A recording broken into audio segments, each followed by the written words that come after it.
अस्सलामु अलैकुम वरहमतुल्लाहि वबरकातुहू। अस्सलातु वस्सलामु अलैका या रसूलल्लाह सल्लल्लाहु ताला अलैहि वसल्लम। प्यारे इस्लामी भाइयों, हज 2025 में जाने वाले हाजियों के लिए बहुत सारे काम हैं। इस हफ्ते अभी डेट बिल्कुल पास आ चुकी है। 21 तारीख तक आपको अपने पेमेंट भर देने हैं पहली किस्त के, और 23 तारीख तक आपके सभी डॉक्यूमेंट जमा करवा देने हैं।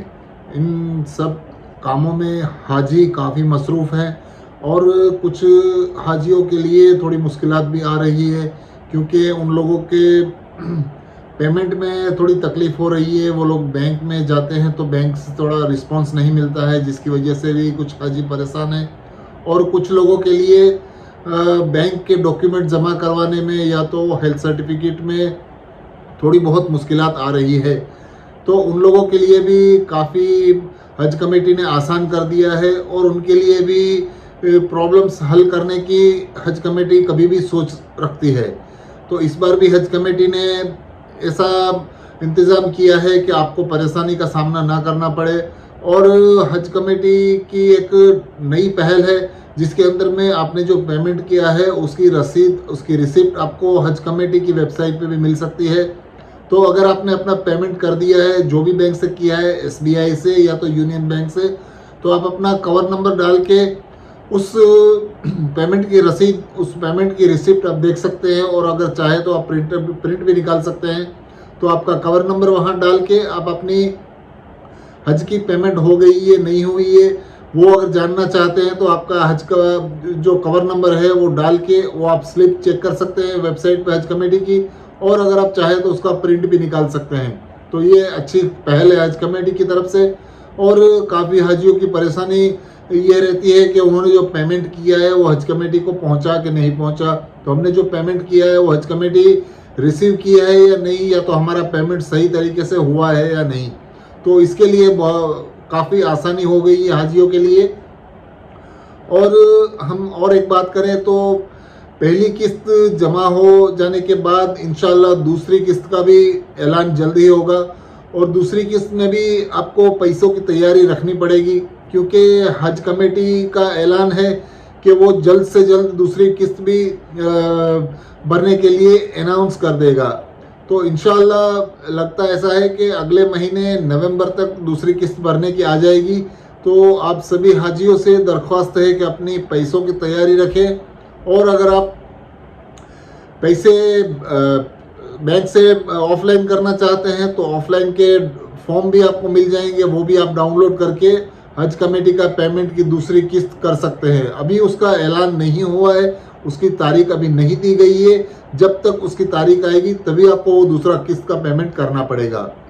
तो पहली किस्त 1,30,300 आ गई है, और दूसरी किस्त का हज कमेटी ने अभी ऐलान तो नहीं किया है, लेकिन ऐसा लग रहा है कि 1,42,000 के आसपास वो फिगर आएगा। तो काफ़ी लोगों के सवाल थे कि हम लोग पैसों की तैयारी करनी है तो हमें अंदाज़ा चाहिए कि कितना फिगर नेक्स्ट उसमें आएगा। तो आपको जानकारी के लिए बता दूं कि 1,42,000 के आसपास ये फिगर है, वो फिगर आएगा। क्योंकि काफ़ी लोग एक ही घर से जाने वाले होते हैं, 3 से 4 लोग जाते हैं, 2 या 3 लोग भी जाते हैं, तो उनको पैसे का इंतज़ाम करना रहता है, जिसकी वजह से वो फिगर उनको आइडिया आए उसके लिए आज मैं फिगर बता रहा हूँ। 1,42,000 दूसरी किस्त होगी। काफ़ी लोगों के सवाल आते हैं कि हज का टोटल खर्चा हज कमेटी में कितना पैसा भरना पड़ेगा।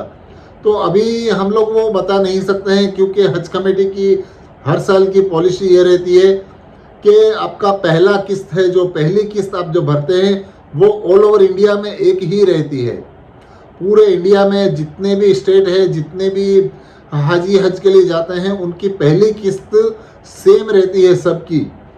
और दूसरी किस्त की बात करें तो दूसरी किस्त भी सबकी सेम ही रहती है, क्योंकि दोनों किस्तें सबकी एक ही तरह की रहती है, सेम फिगर रहता है, सेम अमाउंट रहता है। तो दोनों किस्तें सभी हाजियों को एक ही तरह की भरनी होगी।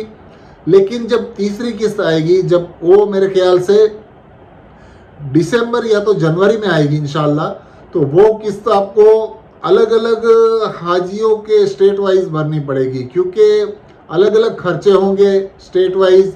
जो आपका एम्बेरिकेशन पॉइंट है उसका अलग एयरपोर्ट का खर्चा रहता है, वो हिसाब से हज कमेटी कैलकुलेट करती है और इस हिसाब से आपका अमाउंट जो रहता है वो पूरे ऑल ओवर इंडिया में तीसरी किस्त का अमाउंट फ्लैक्चुएट रहता है, क्योंकि एक ही तरह का अमाउंट तीसरी किस्त में नहीं रहेगा, क्योंकि कई एयरपोर्ट पे कम खर्चा होता है, कई एयरपोर्ट पे ज़्यादा चार्जेस लगते हैं, कई एयरपोर्ट पे टैक्स ज़्यादा है, कई फ्लाइटों में टैक्स ज़्यादा है, जिसकी वजह से आपका अमाउंट थोड़ा फ्लैक्चुएशन आएगा। पिछले साल काफ़ी ज़्यादा फ्लैक्चुएशन था, उसके लिए हम लोगों ने एक वीडियो भी बनाया था। वो वीडियो में आपको बताया था कि आपका एम्बेरिकेशन पॉइंट आप सिलेक्ट करने के टाइम पे ऐसा सिलेक्ट करें कि जिसमें आपको चार्जेस कम लगे, क्योंकि पिछले साल का मैं आपको अंदाज़ा दे रहा हूँ, जो मैंने हज किया था वो हिसाब से मैंने हज किया था विजयवाड़ा से, और मेरे को सिलेक्ट करने के लिए 2 ऑप्शन भी दिए गए थे। मुझे हैदराबाद का ऑप्शन था, तेलंगाना का, और मुझे चेन्नई का ऑप्शन था, तमिलनाडु का। तो मैंने अपने स्टेट विजयवाड़ा से ही सिलेक्ट किया था, और विजयवाड़ा से सिलेक्ट करने से मुझे काफ़ी नुकसान हुआ था, क्योंकि विजयवाड़ा से मेरा खर्चा हज कमेटी को मैंने पूरा पेमेंट किया था, वो था 4,02,000 के आसपास था। और हैदराबाद से जो खर्चा था वो काफ़ी कम था, लगभग 60 से 70 हज़ार रुपये का फ़र्क था। 60 हज़ार रुपये के आसपास बहुत बड़ी कीमत रहती है, तो वो फ़र्क जानबूझ के मैंने हैदराबाद से नहीं किया था, क्योंकि मेरे को विजयवाड़ा से एक्सपीरियंस करना था। उसके लिए मैं विजयवाड़ा से ही गया था और मैं हैदराबाद से नहीं गया था, तो मैंने विजयवाड़ा से लिया था, जिसकी वजह से मेरे को 60-70 हज़ार रुपये ज़्यादा लग गए थे। तो मैंने अपने पिछले वीडियो में भी बताया था आपको कि आप एम्बेरिकेशन पॉइंट में जो सिलेक्शन रहता है वो आप देख के कीजिए, पिछले साल कहाँ कम हुआ था, उसी हिसाब से आप सिलेक्ट करने से आपका पैसा बच सकता है। तो आखिरी किस्त में कितना पैसा होगा, ये भी कई हाजियों के सवाल है। तो मेरे अंदाजे से तीसरी किस्त में 1,20,000 या 1,30,000 के आसपास भरना होगा। कुल मिला के हज का खर्चा मेरे हिसाब से हम बात करें तो 4 लाख या 4,15,20,000 के आसपास होगा, मेरा अंदाज़ा जहाँ तक है वो। क्योंकि पिछले साल मुंबई से हम बात करें तो 3,30,000 के आसपास था, और ज़्यादा से ज़्यादा खर्चा 4,10,000 के आसपास, 11,000 के आसपास था, वो दूसरे कोई स्टेट का था। तो इस बीच में अभी महंगाई भी बहुत बड़ी है, तो महंगाई बढ़ने की वजह से खर्चे भी बड़े होंगे। और दूसरे जो हज कमेटी के जो ऑक्शन रहते हैं, जो वहाँ पे बिल्डिंगें लेते हैं, वहाँ पे जो बसों के खर्चे रहते हैं, उन लोग का साल का नया ऑक्शन रहता है, जिसमें हज कमेटी को वहाँ पे ऑक्शन में हिस्सा लेना पड़ता है, वहाँ पे पैसे भरने पड़ते हैं, जिसकी वजह से उनका खर्चा कम ज़्यादा होता रहता है। पिछले साल के मुकाबले महंगाई बढ़ी है, तो बिल्डिंगों का खर्चा भी बड़ा होगा, और बसों के खर्चे और बाकी जो एकोमोडेशन हज कमेटी जो हमको देती है उसका भी खर्चे बड़े होंगे। तो मुझे लगता है कि 4 लाख के आसपास या 4 लाख से थोड़ा ऊपर इस बार हज का खर्चा होगा। तो इस तरह के आप तैयारी रखें। अभी एग्जैक्ट फिगर कुछ भी नहीं आया है। पहली किस्त आपको भरनी है और उसके बाद दूसरी किस्त आएगी, वो आपको भरनी है। फिर जब तीसरी किस्त दिसंबर या जनवरी में आएगी, उस टाइम पे आपको ये सब सोचना है। तो अभी आप फिलहाल अपने तैयारी रखिए, और जल्द से जल्द अपने डॉक्यूमेंट्स नहीं जमा करवाए हैं तो जमा करवा दीजिए।